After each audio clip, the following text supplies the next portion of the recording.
But Grant has done nothing of substance so far in the series. Like, maybe they're planning something more for season 2. I hope so.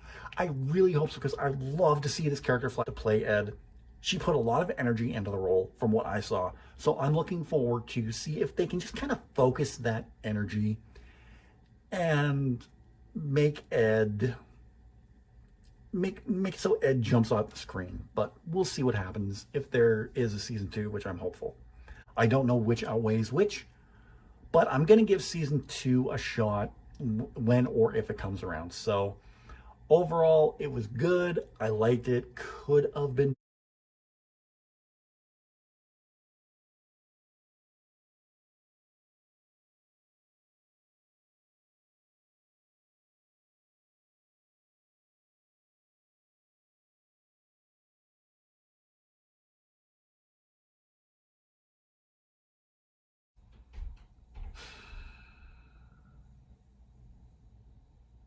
So let's talk about it. What went wrong with Netflix's live action adaptation of Cowboy Bebop?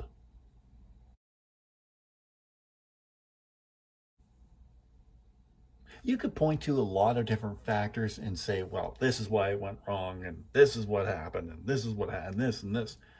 Now, let's just put it out there right now. Netflix does not have a great track record with live action adaptations of popular anime. Look at the live action adaptation of Death Note. Need I say more? The only good thing about that is Willem Dafoe is in it. So, but with Cowboy Bebop, I guess there were a lot of expectations that a lot of people just felt it didn't meet. Now, I'm not one of those people. I don't go into things like this with any expectations, which is why I'm hardly ever let down. How can you be let down when you have no expectations going into anything? But that's just me personally. After watching the trailer, I thought it looked fantastic. After watching season 1, though, well, you know my feelings about season 1, or I guess the entire series, now that the show's been canceled. Personally, myself, I enjoyed it, but a lot of people didn't, and I can get where a lot of people really didn't dig the series. There was a lot of it that I didn't like, which is the same thing that I hear from a lot of people who talk about the series. Like, again, the things I loved about it were the setting, the effects, the casting of John Cho, Mustafa Shakir, and Daniela Pineda. I thought those roles were cast so well. John Cho was a great Spike. He did a wonderful job, looked the part. Mustafa Shakir just embodied the role of Jet. He was, hands down, everybody has said this, and I agree, he was the best thing about this series. He just took that role and made it his. And myself, again, I will always rave about Daniela Pineda. The role, the work she did as Faye was just fantastic, and I loved her from the very beginning. There were some acting choices in this show that I did not like. It's not that I didn't agree with it. I didn't like how they were portrayed. Like Alex Hassel as Vicious. I thought this is, I try not to compare the original source material to the new adaptation, but this is one of the things where they went so far off the path with this, and the way Vicious was represented in the original anime was just this dark, stoic character, and they made him so over the top and so hammy. In one scene in the show, he answered the phone going, "Mushy mushy." That's not Vicious. That's not Vicious at all. And then that ending of the series, that, as I said before in my review, it was unearned. It came out of nowhere in the worst possible way. There was no setup for it, and it just left me cold. There were a lot of things that I was looking forward to. Yes, I wanted to see what they were going to do with Radical Edward if they had a second season. We're not getting a second season. Does that disappoint me? A little bit, yeah. I'm not going to lie. It does disappoint me that there's not going to be a second season. Am I taking out to the streets to if we don't get another season of Cowboy? No, I'm not gonna do that. I mean, I liked it. I liked it, but I'm not crying that it's canceled. Well, I mean, uh, that would be so totally unfair to say because a lot of people put in a lot of work in this series, and I think everyone should get their due for this. Like, I may have not liked his portrayal of Vicious, but I mean, Alex Hassel, John Cho, Daniela Pineda, Mustafa Shakir, everyone who guest starred, everyone who directed, who produced, who wrote for this series, they should get their due. Honestly, they put their hearts into it, and you could tell they put their hearts into this, but it just something didn't click here. That this is why we're talking about this today, about the cancellation of the series. So, what ultimately led to the end of Cowboy Bebop on Netflix? That is a very good question. I wish I had an answer, a definitive answer to that. All I can give you is my speculation of what I think it was that ended the series prematurely. It could be the toxic fan base. Like, I'm not going to sit here and beat around the bush. I do not like these anime gatekeepers who have to hold everything to such a high standard that no, it needs to be followed to the letter. No, it doesn't. It does not need to be followed to every little thing.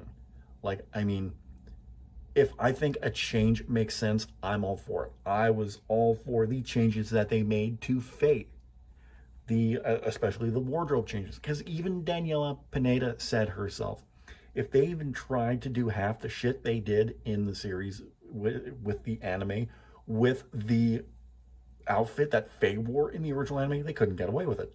All the stuff she was doing, no, they couldn't do it. So they gave her an updated wardrobe, which looked fantastic, honestly. That's another, I got to give props to the fantastic wardrobe people who did such an awesome job bringing the anime to life, honestly and truthfully. Like, it looked like when John Cho had the full Spike costume on, it looks like a Spike. you know, Mustafa Shakir, that looked like Jet Black. I was thoroughly impressed with all the costuming in this show. Um, but yeah, just the toxic fan base who just have to hold on to things, cling on to things, and no, that's wrong, that's wrong, that's wrong. Just, oh my God, would you please stop? It's like I said, I don't like these gatekeepers who are like, no, no, you cannot enter if you like this or whatever. No. Anime is for everybody. You like what you like. I may not be a fan of Naruto, but if somebody says that's their favorite anime, that's awesome. Then we'll talk about what my favorite animes are, and I can tell you right offhand, some aside from Cowboy Bebop, some of my favorite series include Trigun, Neon Genesis Evangelion. Oh, just looking up my collection here. Oh, I don't have that much, honestly. If we're talking about movies, Akira is one of my all-time favorite movies. Spirited Away, Howl's Moving Castle. I can get into just a full dissertation about the genius of Miyazaki. So I'm not a person who just sits here and is like, oh, you need to know this, and this before you can. No.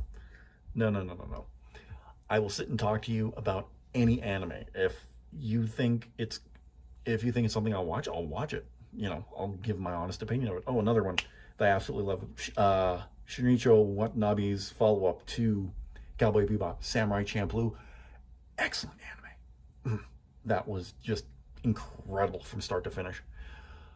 Another thing that could have sunk Cowboy Bebop was the overall reaction to it. If you look at Rotten Tomatoes, it did not score well with critics, and it didn't score well with fans either.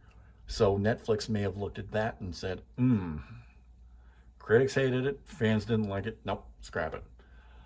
I also think that was a big mistake if that was the case, because looking at an aggregator like Rotten Tomatoes, no. You shouldn't base your decisions off of that because it was trending high within Netflix the week it came out. Like it was top 10 basically everywhere if it wasn't number one. But to me, I would look at something like that and go, okay, yeah, we scored low here, but what can we do to improve on this for a second season? And just go from there and try to turn everybody around. Netflix was like, nah, cut it loose. Which, like I said, was a mistake on their part. But ultimately, I really don't know